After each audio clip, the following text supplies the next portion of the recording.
So good. Okay, you guys, I want to say that we've got a really big treat today. We have, because we've got Dawn here with us again, so that's a huge treat.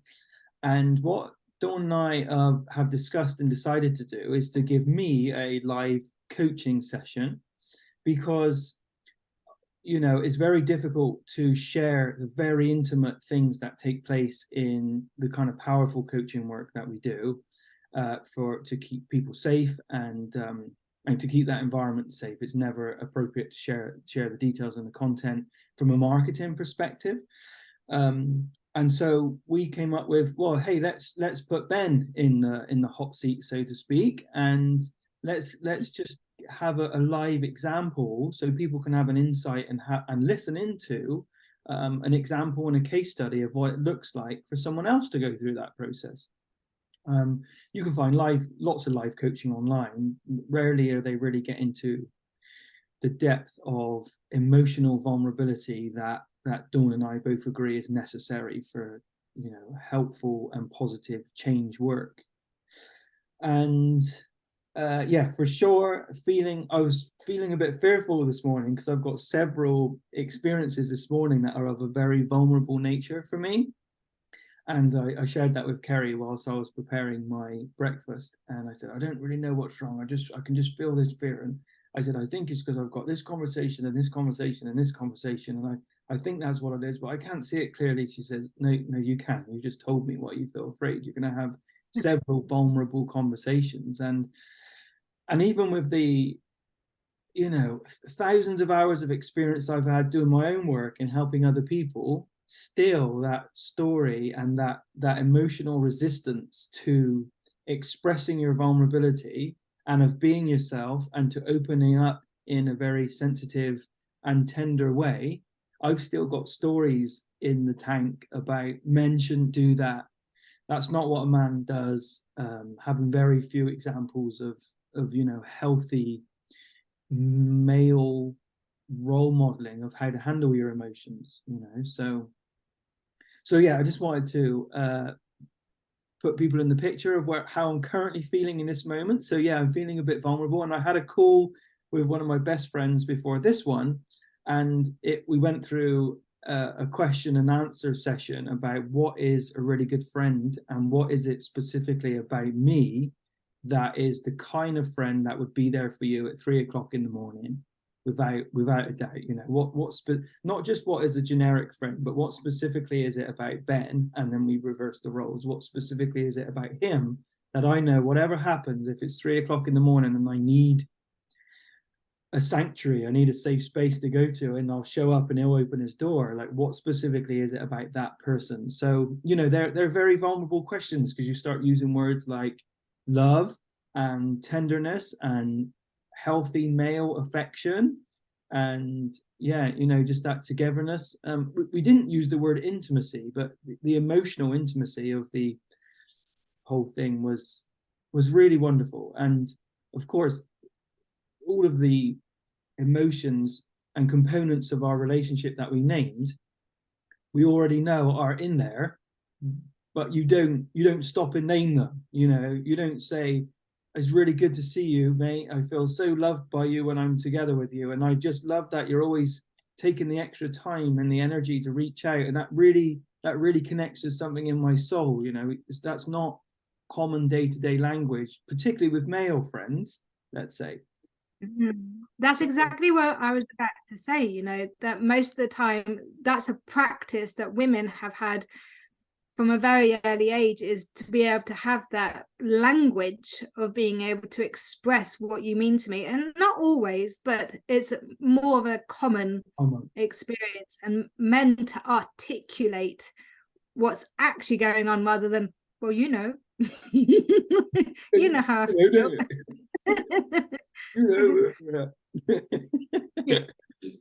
I actually go to Brazilian Jiu-Jitsu with that best friend, and it's just so funny. Well, let's not talk about this. Let's just get on the mat and fight. And that's just another way that men express their affection as well. There's a whole range of things, and so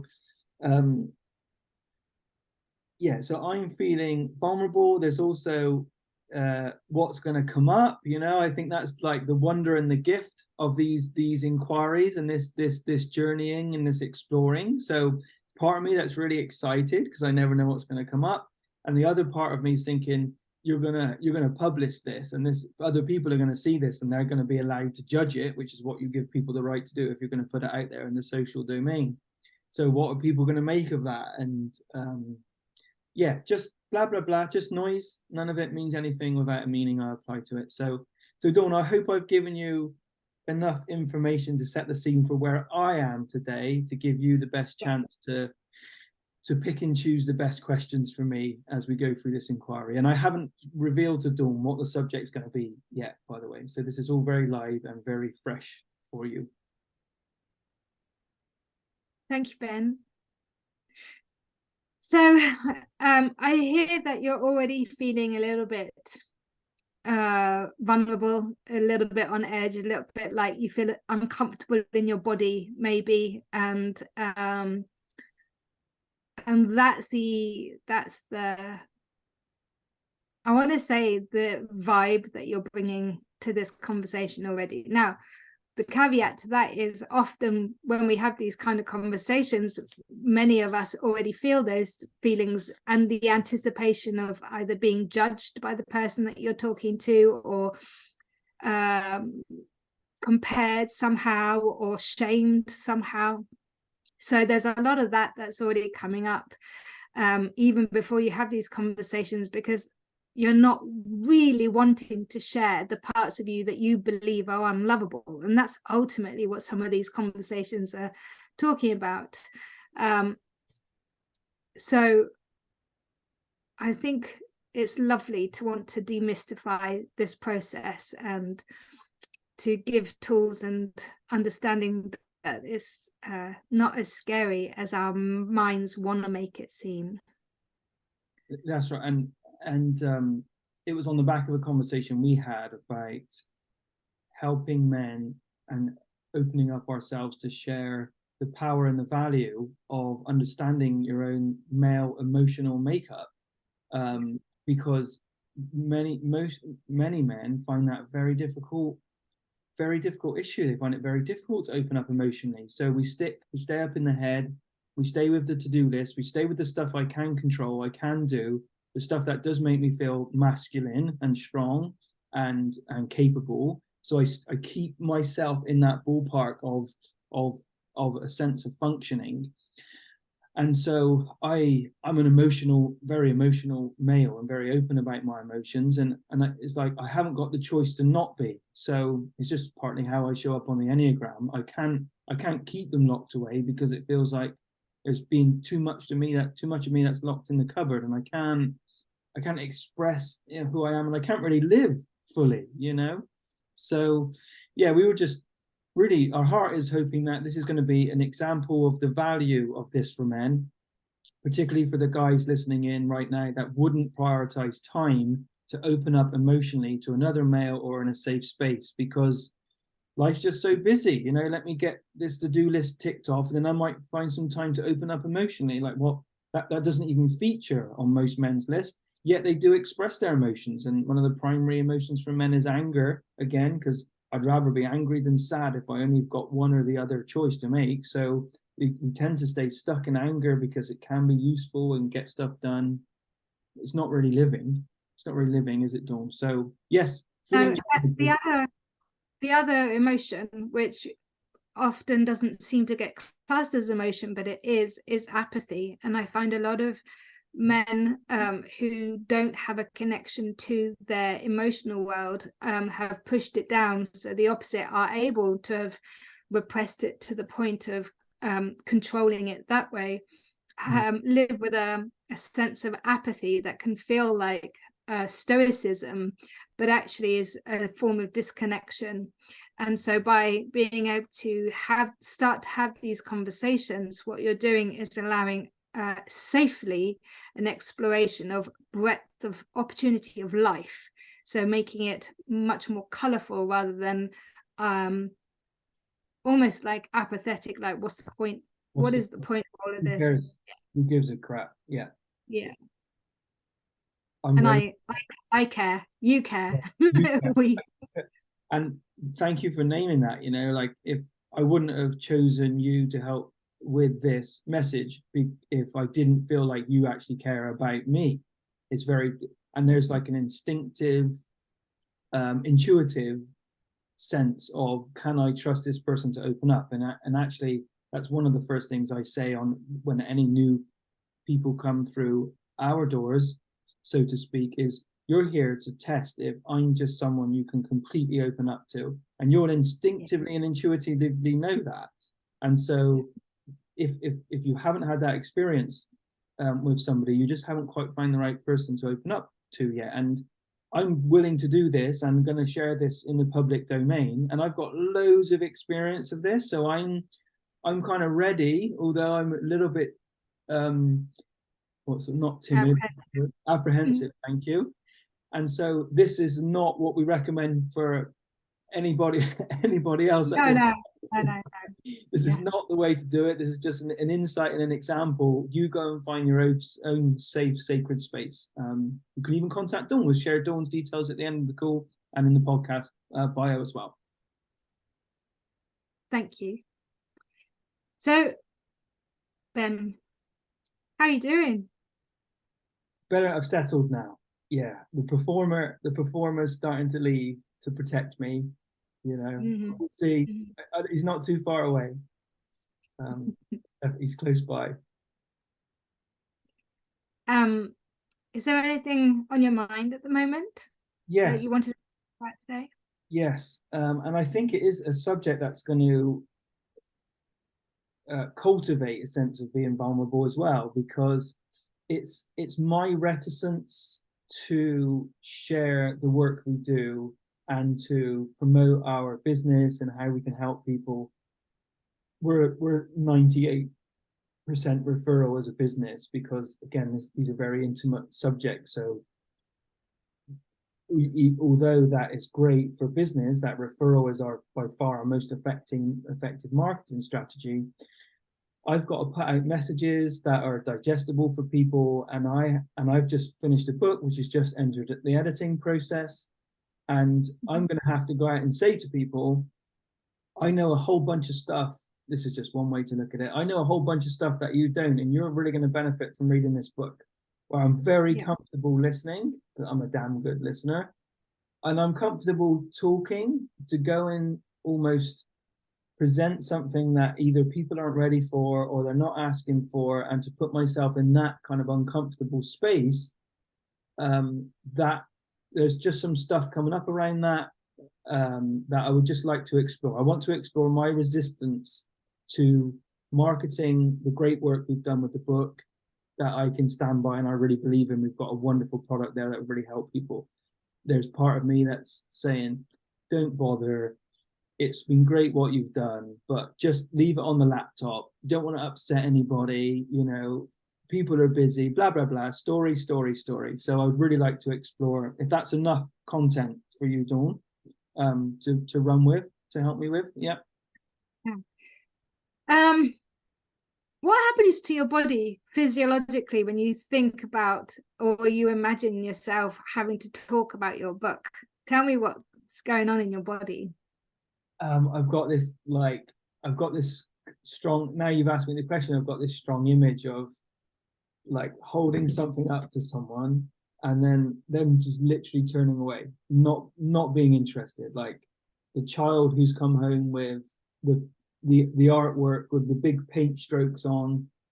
You don't even know what it is unless you have to ask them, and then showing my best work and it just not being valued or received or understood or appreciated. So people literally just turning away. I think that's the image I've got. Yeah. And how do you receive that? How does it feel in your body? Where do you feel it? Definitely in chest, in shoulders, like I want to kind of shut down and protect myself. Protect myself from the pain or the perceived pain, if you like. Yeah, feel a little bit nauseous in my stomach, like I'm doing something wrong, like I shouldn't. I shouldn't be asking for this, shouldn't be doing this. Yeah, I want to shrink. There's like some guilt in there. Brilliant. Right. What I'd like you to do before we delve into that a little bit more is I'd like you to look forward at my finger. And then I want you to focus your attention onto my finger. Yeah. And then I want you to bring your attention back and then expand your field of vision so that you can see everywhere around you. And you can see as far sideways as you possibly can with your eyes open.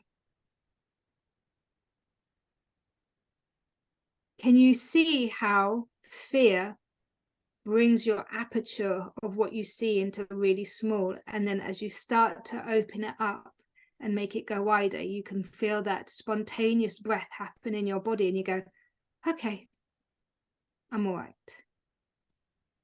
Like I've got space now. I didn't have any space. I couldn't breathe. I'm just becoming aware of the amount of space available, just becoming aware of the amount of space available. Just help me relax. And another thing you can do is if there's something in your room where you're at right now that you can look at, that you enjoy looking at, just look at it for a second and think to yourself, God, I really like that. That looks good. Or maybe it's a picture. I've got plants. I love looking at plants. They make me very happy. So I've got lots of things that I'm looking at and I'm like, oh yeah, that's good. Like that. I can see a little picture of Willow that Kerry took a long time ago. She's like Diddy. She's in a forest canopy. She's like in the shadow. She's looking up. Like it's like a beautiful picture of hello world kind of thing. Like hello big wide world. And it's just Willow on her own. You can only see her little shadow. I'll get it over before the end. But yeah, that makes me feel I love her and I'm that person as well. Like hello big wide world. Just hello, you're friendly. You know, you're not my enemy. What's interesting about whenever we do something new, we often come face to face with the things that want to keep us small and safe, right? So when we're putting out something new, like you're about to put out this book, it's very likely there will be things that come up for you that are designed to keep you safe. And they're specifically thoughts that become behaviors. So it might be that you're thinking, oh, this is going to make me grow or be visible or be seen, or somebody's going to say something or do something. And then these thoughts that start to grow and to become loud are the ones that are running your subconscious programming. And it's really useful to start becoming aware of those so that we can do something with them.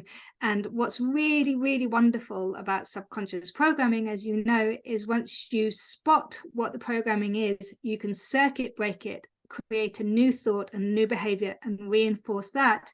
And then that focuses that way. So it feels way more powerful and empowering rather than feeling like you're at the mercy of an experience that is happening to you and you don't have any choice but to be kind of almost helpless or reactive to it. Does that make sense? It really does, yeah. And as you share that with me, the original premise of the book wasn't to make Ben Lepier a superstar. It was if you get run over by a bus, like you're going to take a huge amount of you're going to take years and years of knowledge with you. So let's just stop whinging about how hard it's going to be to write it down, and let's just get it written down, even if only the people you're working with right now are the people that are the only people on the planet that are interested to read it. That's what good enough looks like. That's what actually great looks like. And yet, as the book's evolved, and as I've started asking bigger marketing questions of its reach, it's gone beyond that, and it's become this scary. It's become this more scary monster. Why does it? Tell me why it does. They're I've looked at X, Y, Z. They've got the alphabet up for the kids, and on Y they've drawn a Yeti, and it's going, "Rrr," and it was a great image for me to think of, just the big wide world. Rrr. Why does this feel like it's angry, aggressive, scary?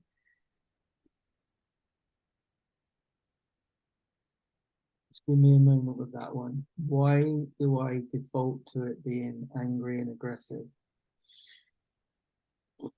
You know, outside of being coached in this, I know that that's partly because of the conditioned experiences I've had of being in a hostile, angry environment.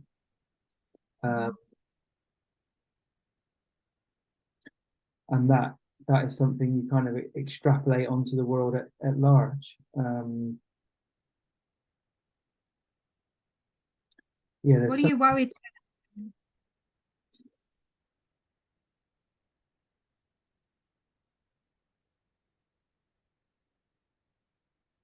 it's a bit absurd when you say it out loud.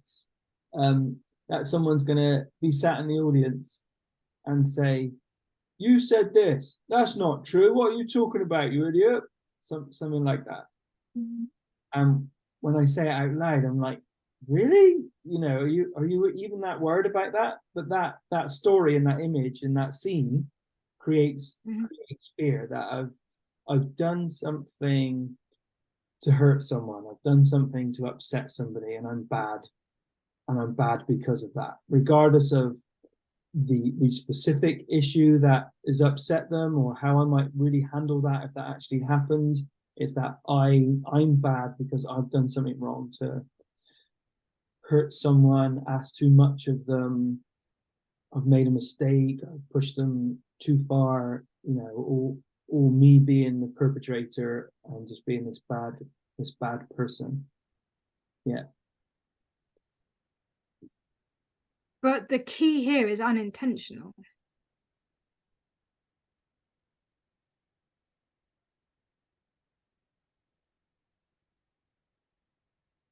Yeah, I seem to have a response for that. Like, well, you've written the book, you've got it published, and you've promoted it, so you could argue it is intentional. The intentional piece is the fact that you've written the book. The unintentional piece is not to do with the logic that you're talking about here, which is when you say it out loud, it sounds silly.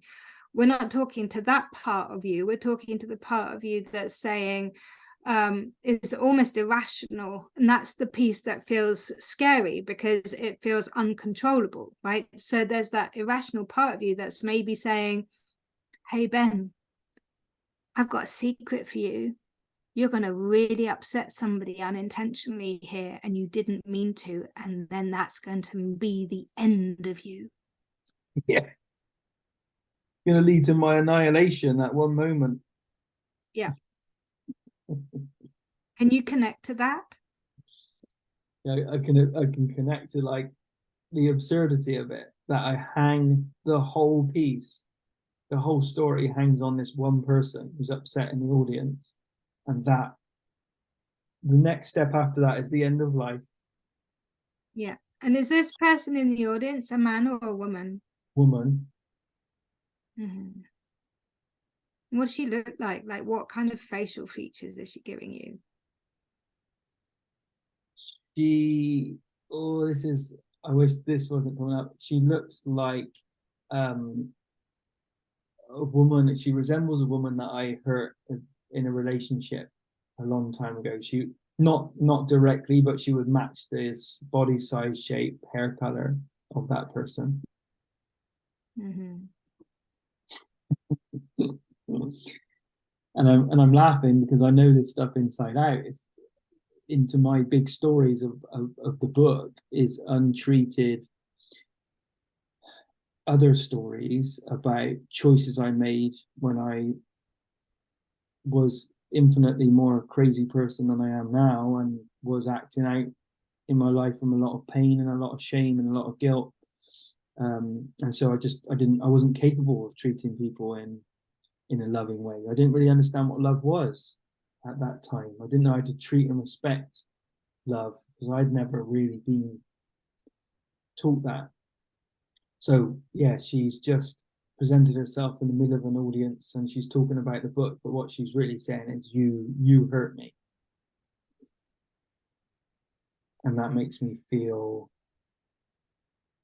sad, like disappointed, like, really, is that still in there? That you were so young and you were so clueless, are you still holding on to being a bad person around the way you treated her? Not like violence, you know, infidelity and experiences with other women whilst being in a relationship, really. um yeah, that just to clarify, in case anyone's curious of what that looks like. Most of the time, Ben, as you know, what happens is we have these core childhood experiences. And I like to think of the analogy for me is like an octopus. So you've got the head of the octopus that happens when you're a child. So you have repeated childhood experiences that create the head of the octopus. Then out of that head are all of the tentacles, right? And then you might find that at the end of the tentacle, you have an experience one day in a shop and you're reacting so weirdly, and yet you cannot fathom why you're behaving that way or thinking that way or something's happening. But if you were to thread it back, it comes back to this core main these core main experiences of your childhood. Yeah. They are seemingly unrelated, but with some support you can kind of see how they're threaded together. And so when you're talking to me about this woman that you hurt, to me that's the middle of the tentacle. It's not quite the core. So yes, she's part of the story, but if we were to thread that back even further, we probably would find that there's a relationship to being loved exactly as you are, that's a bit wonky. Maybe there were messages for you as a child that actually you're not acceptable as you are, you should be different, somebody else's needs were prioritized over your own. And maybe you can tell me if this resonates or not. Maybe actually what's going on sorry, is that you would do things that caused hurt or created upset or created a reaction in somebody else that you did not understand. And instead of that person going, hey, let's unpick this together and then create reparation like that, coming back together and reaffirming trust, safety, and love, you were rejected or stonewalled or pushed away or neglected or ostracized, abandoned, which is part of what means that you keep yourself small. So that when you put yourself out there, it's likely that you would receive unwanted attention and therefore be back in that similar situation. Does any of that land? Does it resonate? Absolutely does. Yeah, that, when I'm thinking through these scenarios, I'm not aware of the whole thing's based on a need to protect myself from pain, the pain being not acceptable as you are, being rejected, stonewalled, neglected, or abandoned, or emotionally abandoned. You don't, when you're living in that done and done and done and done, unfortunately not dusted story, I'm not aware that these things are present. So yeah, there's this, which makes sense. There's this need on my part to stay small. Because if I stay small, I miss small, and I avoid big pain. If I stay small, I can avoid big pain. Yeah. And there are experiences with women in my life, where either I was rejected, stonewalled, neglected, or abandoned, or they were doing to someone else the rejecting, stonewalling, neglecting, or abandonment. And I just, I was always the witness of that kind of chaos and behavior at home. And there it is, right there, still part of the tentacle.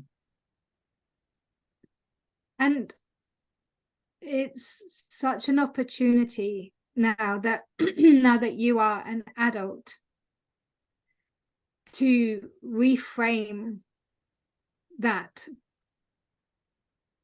paradigm within which you have been living. And we all do it. Like, it doesn't matter if you're man or woman, this is the fundamental way, isn't it, that our brains and our hearts and our emotions process experiences.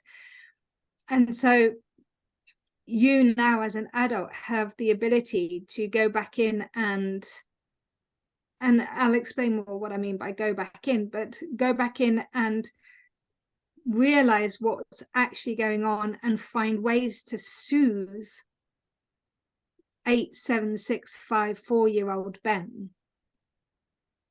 And I think what's coming up for me, which is also helpful for the recording, is my head. Now this painful part has been exposed. I want to stay in my head, and I want to say, fix. You know, you're exposed. You found the chink in the armor. That's painful. Yeah. Well done, but come on, let's get this fixed. You know, so I've wandered back out of my kind of my heart space and open space, and I'm gone into my head of, you know, come on, we fix this from up here, just to let you know, coach. So tell me how you would fix this using your head.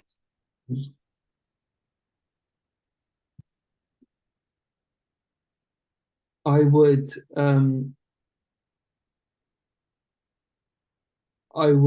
say, right, well, so the answer to your question, that's different to what I will actually do.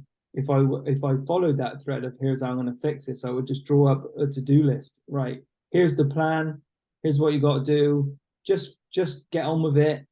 Go out and speak to this person, speak to that person, start doing this, start doing that, get in touch with it. So I would make a practical plan to force my way through these painful and unhealed emotions. Okay. So that's almost like an oxymoron, right? So the emotional body is in the body. The practical side of you fixing the world is in your head. The emotion that you're feeling is feeling out of control. And so the way that 99% of the population deal with their overwhelming feelings or confused feelings is to go, right, well, this obviously doesn't work. This is an unknown language. Don't know what to do with that. So I'm going to just like, whoa, what can I do? I'm going to go straight up into my head. Oh, that's a safe place because actions feel safe. Oh, yeah. Oh, we got this. Right, off we go, which is exactly what you've just said. Yeah. Now, there is value in that, definitely. Yeah. But that 8, 7, 6, 5-year-old Ben who had that experience hasn't just gone, oh, you know what? My needs have now been met because you have just come up with an action plan. Because if that was the case, you would have dealt with that and sorted that way earlier, and it wouldn't be an issue now. Like, logically, if we could all think ourselves out of a problem, everyone would be fine. Right? And yet it doesn't work like that. So what do you think 8-year-old Ben would really love right now? He's feeling all of these feelings. He's just done something that feels really vulnerable and scary, and he's been rejected. What would he really, really love to have right now?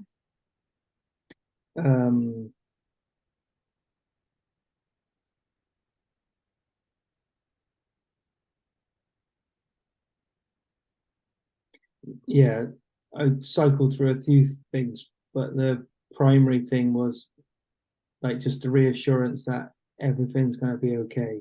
You're going to be okay. everything's going to work out. Not like a, oh, you didn't do anything wrong, you know, other people are responsible for their own pain, blah, blah, blah.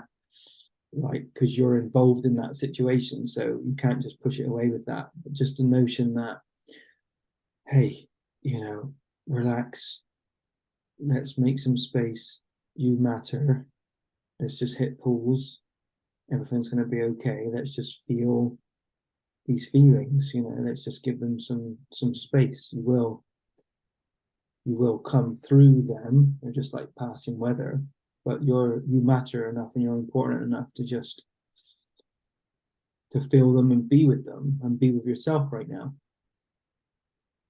Yes. And there's still an element of you that's using your brain to process that situation, because you're still talking to yourself. And so there's still a relationship there that's saying, right, pep talk time, let's do this. I'm going to talk at you and tell you that it's going to be okay, right? So what I'd like you to do is take your right hand and put it over your heart. Relax your jaw, relax your shoulders, and then take a big deep breath in and exhale out. And then keeping your eyes closed, I want you to imagine somebody who you care about, who as a child or now, you know, loves you and has your back completely. And I don't want it to be your wife. I'd like it to be somebody else. So it could be a fictional character from a book. It could be a neighbor. It could be somebody that you've known once or twice, or anything at all. But to you signifies safety and protection and love. Do you have that?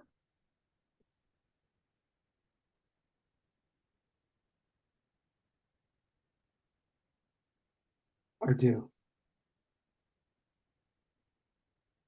Now I want you to imagine that this person walks into the room where you are standing, feeling sad, and wraps their arms around you and brings you into them, and so you are hugging.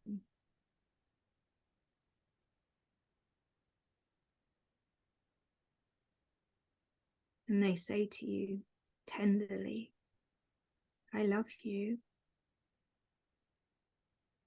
I'm here for you.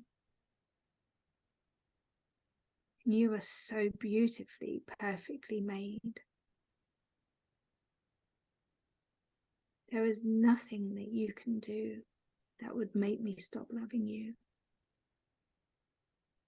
And I want you to live all of your dreams,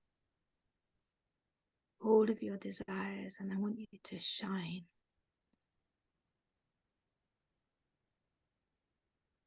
And no matter what happens, I will be by your side. I will always be here for you.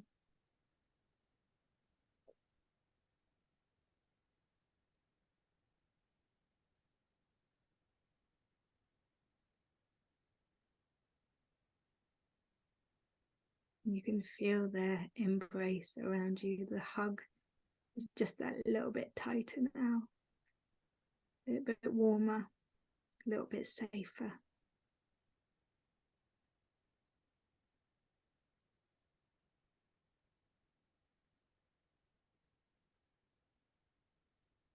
And I want you to take a big, deep breath in.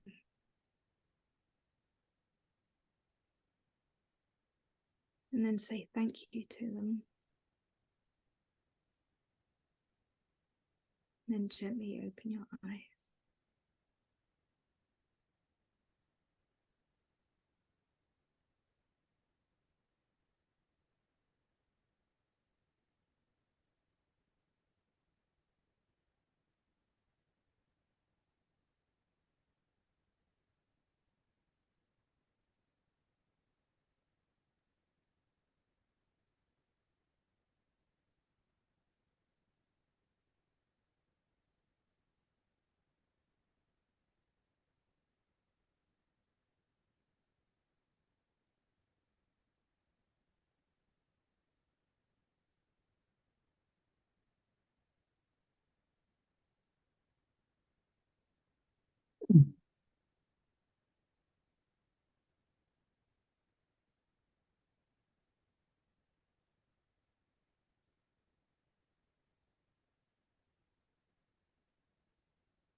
How was that? I'm going to describe a little bit what happened.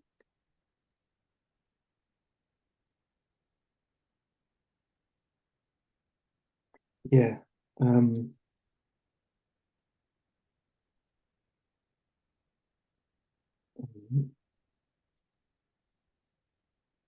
you okay?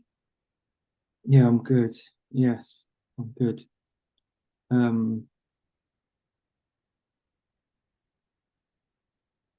yeah, I won't share the character that I chose. No. That's as a personal thing. But when they just came to the room, it's a when things have been really difficult in my life, and I've really accessed that space of, in completely safe, which is the next step beyond vulnerable, isn't it? Vulnerable is like the pathway into completely safe. Why am I completely safe right now? Because I have an understanding that I'm responsible for me, and you're holding this space for me to just protect the boundaries whilst I do this work. You're not responsible for me.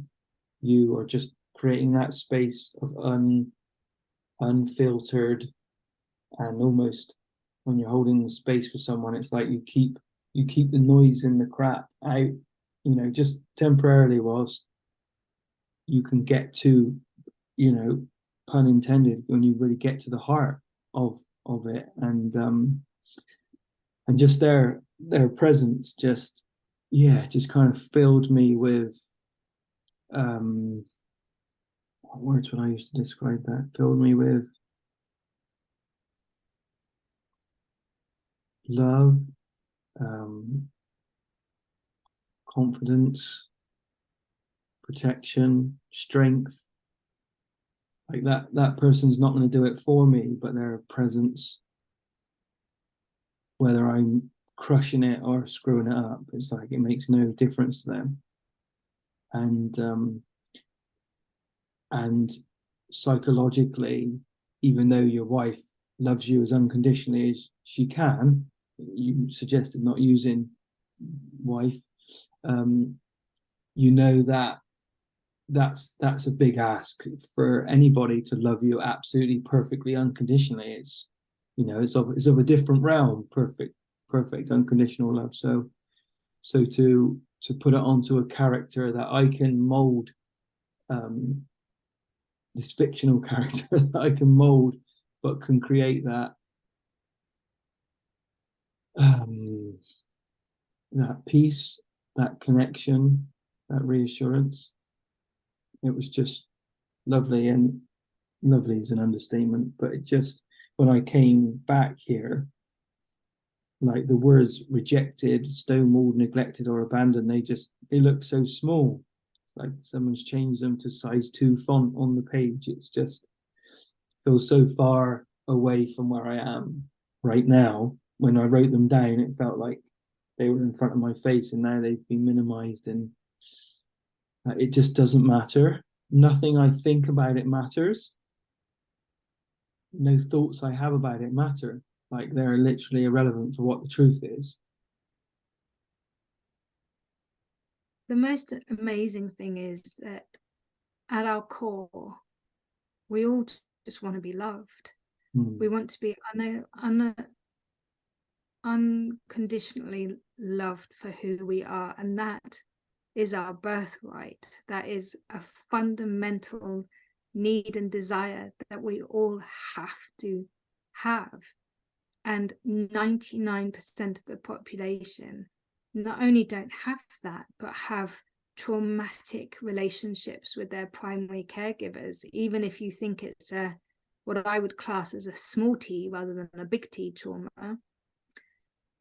What we're still always looking for in our relationships, in our work, in our children, in our families, is that sense of unconditional love. And it only takes one person that we can rely on to offer that to us, to help us grow and to help us create something new. And that person as it is for me as well in my life, is fiction, can be fictional.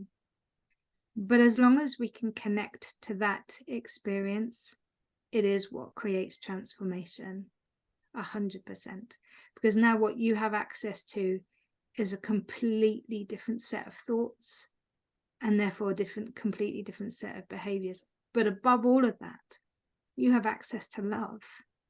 You have access to the truth of who you are, which is fundamentally life-shifting. And that's cool.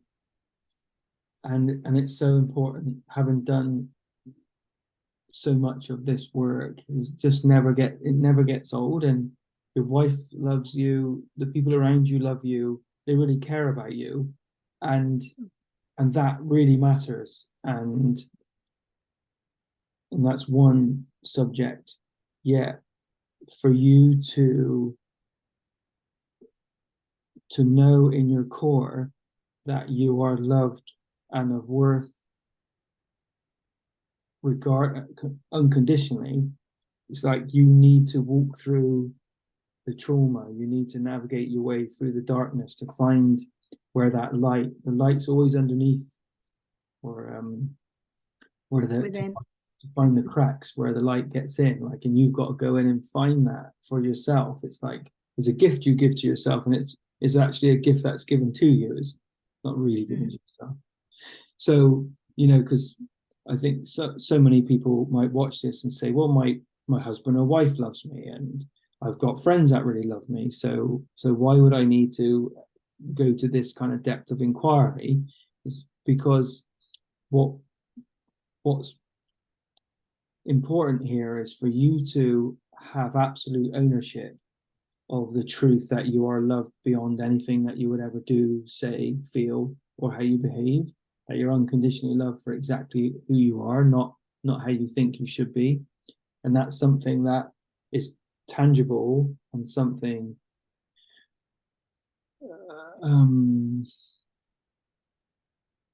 that accessible, that somebody else, another person, isn't able to give you.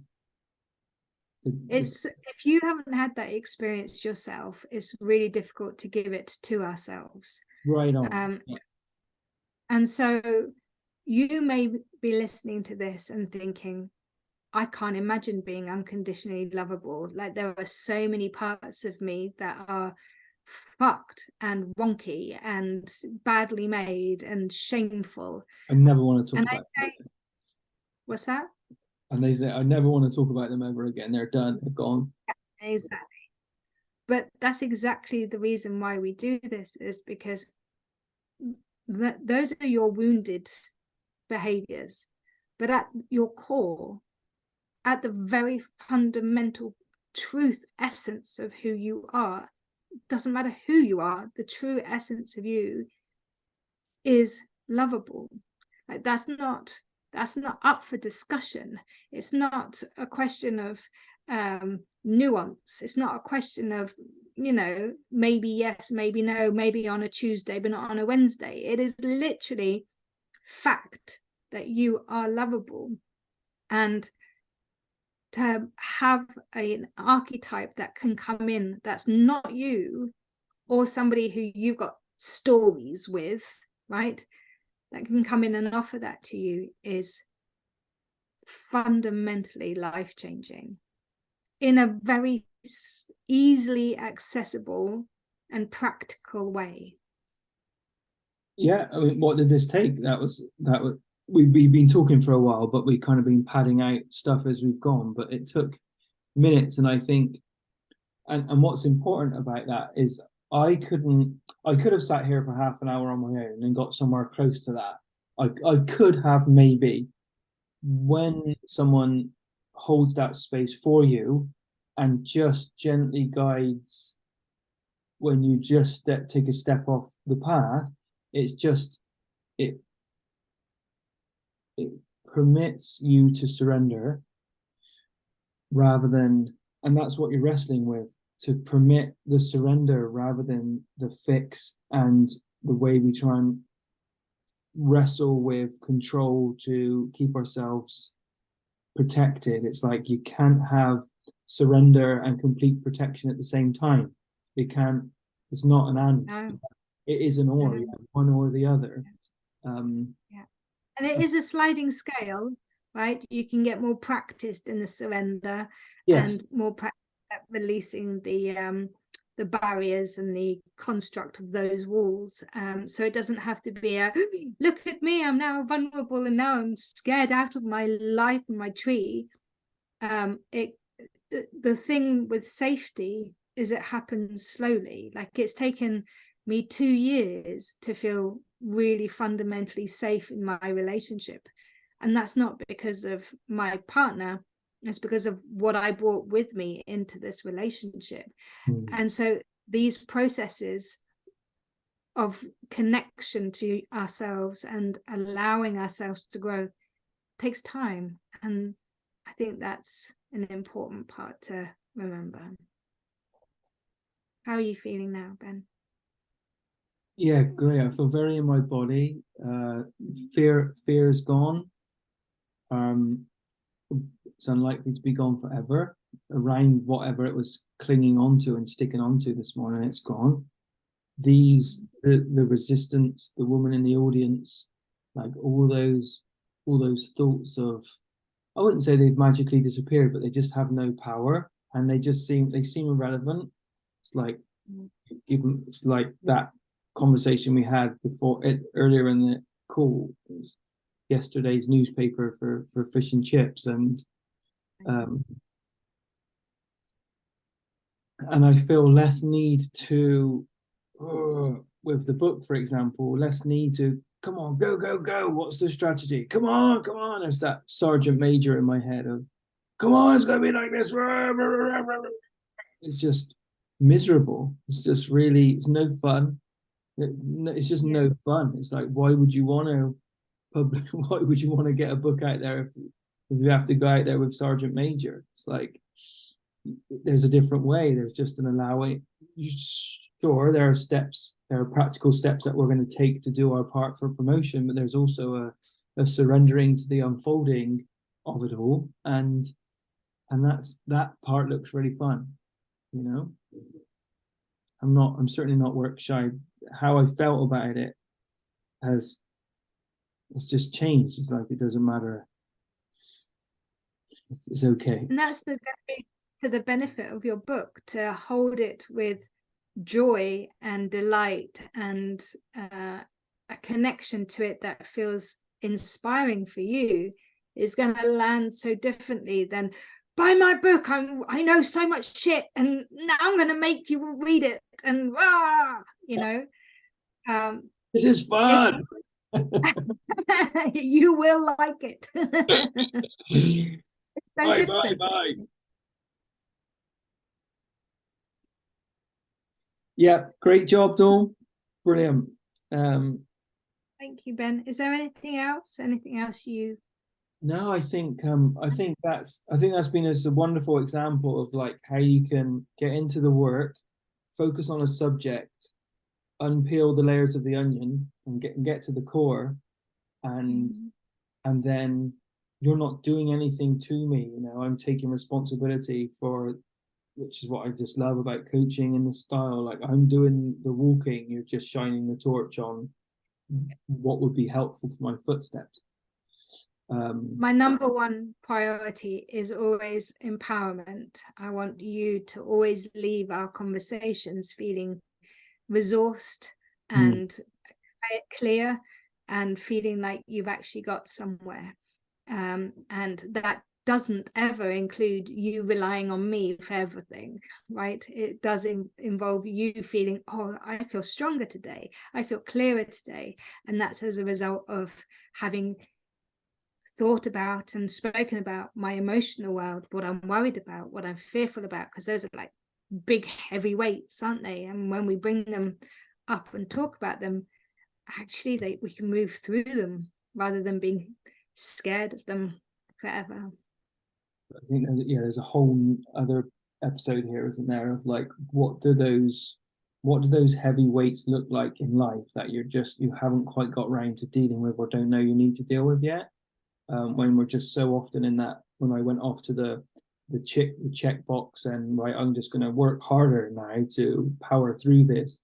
Like how often we do that, and we just keep carrying that the huge weight of that trauma and those experiences and our confusion around those experiences around with us. So just perhaps end, Dawn, with yeah, how do people find out about you? Where can they find you, please?